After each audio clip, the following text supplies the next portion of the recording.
أعظم شيء هو الستر. يوم القيامة، يوم يجمعنا الله سبحانه وتعالى حفاة عراة تدنو الشمس من رؤوس الخلائق، ثم يفتح الله الخزائن وتهب ترك الريح وتطير الصحائف، فمن الناس من يأخذ صحيفته بيمينه ومنهم من شماله ومنهم من وراء ظهره، ثم نقف بانتظار الحساب.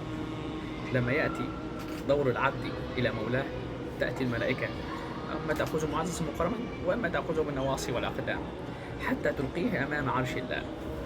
إذا كان العبد من أهل الستر في الدنيا، والله تعالى توعد أن الصفة التي تعامل بها الخلق يعاملك بها الله سبحانه وتعالى.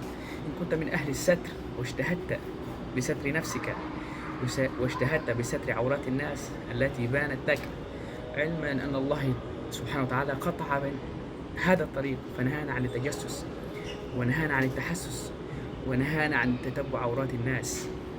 فإذا كنت ممن احترم هذه الحدود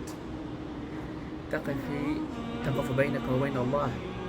أول أمر يصدره الله سبحانه وتعالى يؤمر بالأكناف فتلقى، لا أحد يرى ما في الداخل، أنت والله سبحانه وتعالى. حتى رسول الله سبحانه وتعالى، حتى النبي يستأذن ربه أن يكون بينه وبين ربه سبحانه وتعالى، فلا يأذن الله أن يكون بينه وبين العبد كم في الستر. ثم يدعو الله تعالى من العبد يذكره ذنوبه، عبدي تذكر ذنب كذا، تذكر ذنب كذا، تذكر يوم قلت كذا، تذكر يوم فعلت كذا، عبدي ما ظنك بي، ما ظنك بي؟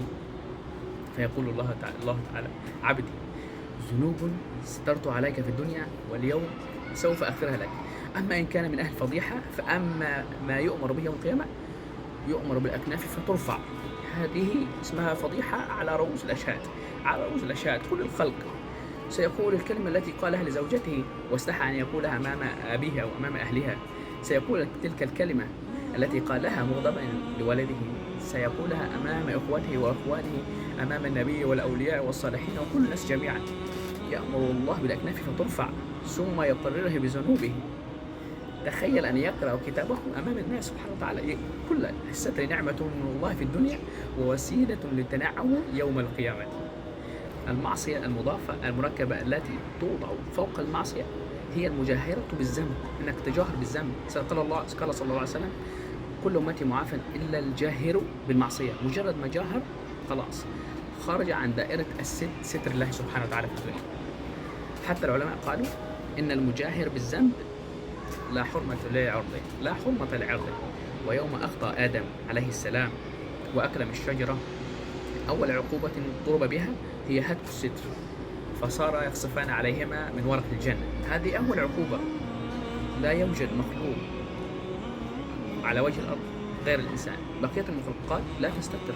كرم الله الإنسان، واحد من مزاياه أنه يستتر. لا يوجد مخلوق آخر يستتر على وجه الأرض. فالعجيب أن ينتكس الإنسان وتنتكس فطرته إلى الدرجة الحيوانية فيخلو عنه ما ستر الله. هذا من ناحية المادية. أما من ناحية المعنوية فقد جعل الله سبحانه وتعالى لابن آدم سترا، فستر ما يأكل وستر ما يفكر وستر مشاعره وأمره بسترها وستر قباح أعماله، وقال له إن كان عندك من الأعمال الحسنة ما تستره عن الناس وتتركه لي فهو عندي عظيم سبحانك ربي. هذا اسمه الخبيئة الصالحة، أن يسترها عن عيون الناس ويبقيها بينه وبين ربه. وكذلك الخطيئة يسترها عن أعين الناس حتى تكون بيني وبين الرب. عسى الله سبحانه وتعالى أن يقول لي يوم القيامة ذنوب سترت عليك في الدنيا واليوم سوف أغفر لك. فأعظم شيء في الدنيا هو الستر، فاستروا عورات الناس يستركم الله.